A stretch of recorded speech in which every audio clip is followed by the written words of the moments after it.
अखंड हरिनाम सप्ताह आयोजित आपलं गाव हडसर। खरं तर इथे येताना एक वेगळा आनंद आणि उत्साह नेहमीच असतो, कारण देवाच्या कार्याला जायला माणसाला भाग्य लागतं। ज्यांनी आज कीर्तन रूपी जी सेवा आम्हा सर्वांना देवाच्या चरणी जी दिली ते आपले शिंदे बाबा महाराज असतील। खरंच आपल्याला देव कळायलाच नसता, पण ही माणसं ही आपल्याला मार्गदर्शन करतात, आपल्याला देव दाखवून देतात। खरंच त्यांचं करावं तेवढं कौतुक कमी आहे, कारण त्यांच्यामुळे आपल्याला परमार्थ कळतो। आजच्या जीवनामध्ये बघतो माणसाला आयुष्य उद्ध्वस्त करायला असंख्य कारणे अनेक कारणे आहेत, पण आपण बोलतो की तीच कारणे जर बाजूला ठेवली तर आपण कुठेतरी सत्कर्म आणि चांगले वळण लावणारे सुद्धा काही धार्मिक गोष्टी आहेत।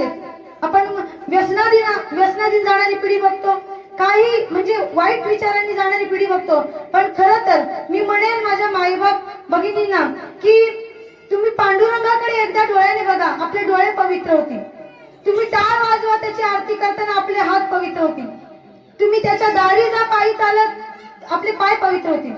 आणि तुम्ही त्यांचं अखंड नाम स्मरण करा, संपूर्ण अंतरंग पवित्र होईल। खरंच इथे येताना बाबांनी आता बरेचसं सांगितलं की सत्कार्य करताना अडचणी अनेक येतात, सत्कार्य करताना अडचणी अनेक येतात, पण त्याच्यातून आपण कसं बाहेर पडतो हे खूप महत्वाचं आहे। तुकाराम महाराजांवर काही लोक 100 वेळा तुटली, पण निराश न होता ते गंगेमध्ये जाऊन स्नान करायचे। त्यांनी असं नाही म्हटलं की बाबा हा मला बोलतो, किंवा त्यांना उन्हाधुना न बोलता ते गंगेमध्ये जाऊन स्नान करे। पण मग लोकांनी त्यांना विचारलं की बाबा तुझ्यावर 100 वेळा तुटला तरी तुम्ही त्यांना काहीच बोलले नाही। त्यांनी अतिशय उत्तम आणि संयमाचं उदाहरण दिलं। ते म्हणे ते माझ्यावर 100 वेळा थुंकले खरं, पण त्यांच्यामुळे मला 100 वेळा गंगेमध्ये स्नान करण्याचं भाग्य लाभलं। ही संयमाची गोष्ट आहे, आणि सत्कार्य करताना गोष्टींना अडथळा येतो, पण त्या गोष्टी प्रभूंच्या चरणी नक्कीच पूर्ण होतात। खरंच या गावाने अतिशय सुंदर नियोजन केलं। मुळात म्हणजे महिलांना पैठणीसाठी योगदान देऊन म्हणजे खूप साऱ्या महिलांना सहभाग घेता येईल असं कार्य त्यांनी करत राहावं, हे नियोजन चांगलं केलं। जे साऊंड सिस्टीम वाले असतील त्यांनी, सर्वच गावातील ग्रामस्थ, काही वैचारिक मतभेद असतील तरी सुद्धा आपण सर्वांनी एकत्र येऊन हा अखंड हरिनाम सप्ताह घेतला। खरंच यायला थोडा उशीर झाला, कारण दशगिरीला गेलो होतो। महाराजांची सेवा पूर्ण ऐकायला मिळेल त्याबद्दल मी सर्वांची मनापासून माफी मागते।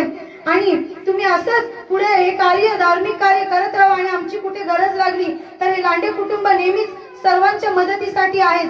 आणि जाता जाता मी माझ्या माय भगिनींना आणि जमलेल्या सर्वच वारकरी संप्रदायांना म्हणेल की असं सहकार्य करत राहा, आणि तुमच्या रूपाने आम्हाला देव मिळतो, कारण देव हा माणसात बघावा। जर आपण देवात जाऊन आपली नीतिमत्ता बदलत नाही तर माणसांमध्ये सत्कार्य करून त्याची अनुभूती घ्यावी, एवढंच मी म्हणेन। आणि जाता मी सांगेन, हरी पाहिला पाहिला रे आजी सोनियाचा दिनू वर्षे अमृताचा घनू, हरी पाहिला रे दृढ विटेवना मुळी विराजित वना माळी, हरी पाहिला रे आजी सोनियाचा दिनू वर्षे अमृताचा घनू, आजी सोनियाचा दिनू, आजी सोनियाचा दिनू। राम धन्यवाद ताई।